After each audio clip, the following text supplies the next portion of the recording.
Assalamualaikum warahmatullahi wabarakatuh. Bagaimana kabar Ananda semua? Semoga kita semua diberikan kesehatan dan keselamatan pada masa pandemi ini. Pelajaran hari ini, baiknya kita berdoa menurut kepercayaan kita masing-masing. Nah, apakah Ananda semua sudah mengambil absen di Google Classroom? Materi yang akan Ibu sampaikan yaitu mengenai mood board busana casual. Dengan kompetensi dasarnya, menerapkan mood board busana casual. Sebelum materinya Ibu lanjut, Ibu ingin bertanya, apakah kalian masih mengingat tentang mood board? Apakah kalian masih mengingat tentang busana casual? Tentunya masih ingat ya. Tujuan dari pembelajaran ini, Ananda semua dapat secara mandiri, teliti, dan bertanggung jawab menentukan langkah-langkah mood board busana casual. Perhatikan baik-baik materi yang Ibu sampaikan. Yang pertama, kita harus mengetahui peta konsep dalam menentukan langkah-langkah membuat mood board busana casual. Yang pertama, yaitu tentukan tema. Yang kedua, kumpulkan berapa gambar-gambar yang kalian miliki di majalah. Yang ketiga, seleksi tone warna. Yang keempat, definisikan sifat. Yang kelima, tentukan mood board referensi. Dari langkah-langkah ini, ada dua dalam langkah-langkah menentukan mood board busana casual. Yang pertama, langkah-langkah membuat mood board busana casual secara manual. Yang kedua, langkah-langkah mood board secara digital. Langkah-langkah yang pertama adalah tentukan tema. Tema dijadikan sebagai sumber ide dalam proses kreativitas seorang fashion designer, bisa bermacam-macam. Yang kedua, kumpulkan beberapa gambar. Gambar merupakan visualisasi yang menampilkan suatu objek untuk suatu citra tertentu. Yang ketiga, seleksi tone warna. Lampirkan warna untuk memperjelas tema yang ditentukan. Langkah yang keempat, definisikan sifat. Apabila informasi dalam penyusunan mood board dirasa kurang jelas, Ananda semua dapat menambahkan keterangan sifat atau tekstur yang tertera dalam referensi gambar. Langkah yang kelima adalah tentukan mood board referensi. Mood board referensi adalah sebuah komposisi dari gambar-gambar yang difungsikan sebagai referensi desain yang akan dirancang. Mood board referensi dapat mengungkapkan gambaran awal tentang bagaimana suasana yang hendak diciptakan atau dibangun. Nah, ada beberapa gambar yang Ibu contohkan, itu bisa disebut dengan sheet plan.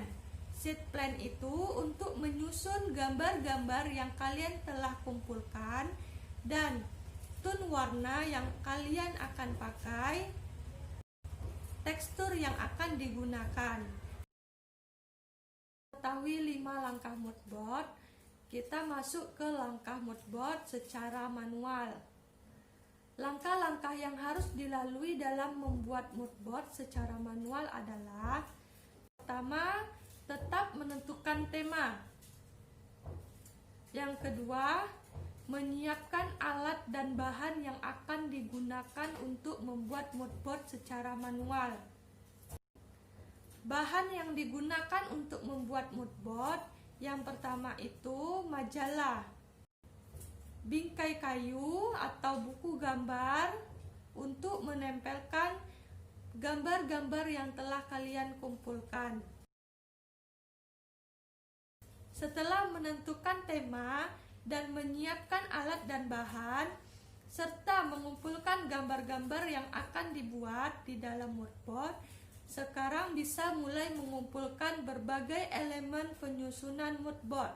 Misalnya ingin membuat mood board dengan tema sporty casual, maka Ananda bisa mengumpulkan berbagai elemen pendukung untuk mood board yang ingin dibuat.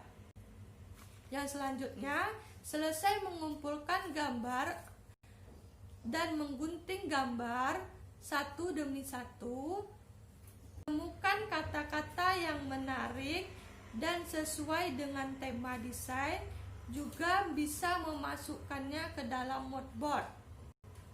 Susun dan tempelkan potongan gambar-gambar pada papan atau karton yang berukuran besar sesuai tema yang sudah ditentukan. Ingat, jangan lupa untuk selalu konsisten dengan tema yang telah ditentukan. Setelah gambar-gambar telah disusun rapi, maka terbentuklah suatu mood board yang diinginkan. Maka kalian bisa membayangkan seperti apa desain yang akan kalian buat nanti. Nah, bisa dilihat pada contoh gambar, itu merupakan mood board secara manual yang ditempel tersendiri di frame yang telah ditentukan. Langkah yang kedua dalam membuat mood board busana casual adalah dengan cara membuat mood board secara digital. Langkah yang harus dilalui yaitu yang pertama, menentukan sumber ide atau menentukan tema. Yang kedua, menyiapkan alat dan bahan untuk membuat mood board. Alat dan bahan yang digunakan yaitu yang pertama, software untuk mengedit gambar atau foto seperti Adobe Photoshop, CorelDRAW, dan lain-lain. Yang kedua, aplikasi untuk membuat mood board seperti Photogrid, Photocollage, atau Picasa. Yang ketiga, gambar-gambar yang mendukung untuk membuat desain. Berikutnya, Ananda bisa menyusun gambar dalam bentuk mood board yang rapi dan menarik. Jangan lupa untuk konsisten dengan tema. Bagaimana cara menyusun gambarnya? Kalian telah menentukan sheet plan. Sheet plan yang telah Ibu jelaskan di awal tadi, yang berguna untuk menyusun gambar-gambar yang telah kalian cari. Sampai di sini proses pembuatan mood board secara digital telah selesai dilakukan. Sekarang tinggal membayangkan seperti apa hasil busana yang nantinya akan dibuat. Kesimpulan dari materi yang telah Ibu berikan mengenai langkah-langkah mood board secara manual dan digital adalah: supaya imajinasi kalian tetap terarah, sebaiknya perhatikan pula beberapa hal berikut. Yang pertama, desain mood board harus terlihat keren dan menarik perhatian, namun tetap memiliki karakter yang khas. Jangan sampai mengabaikan fungsi dari busana yang akan dibuat, yaitu busana casual. Penggunaan material serta bahan kain yang tepat dapat membuat produk busana casual lebih nyaman untuk digunakan. Dan usahakan untuk membuat desain busana yang teknik pengerjaannya mudah untuk dilakukan dan material bahannya mudah dicari, agar proses tetap berjalan dengan lancar. Nah, sampai di sini materi yang dapat Ibu jelaskan. Jika ada yang masih kurang mengerti atau kurang paham dengan penjelasan Ibu di materi menentukan langkah-langkah mood board busana casual, kalian dapat menghubungi Ibu di WhatsApp grup kita. Nah, Ibu sudah membuat soal evaluasi di Google Classroom. Maka kalian dapat mengerjakan soal-soal itu dengan tepat waktu, jujur, mandiri, dan teliti, serta bertanggung jawab. Sampai di sini lebih dan kurang Ibu mohon maaf. Assalamualaikum warahmatullahi wabarakatuh.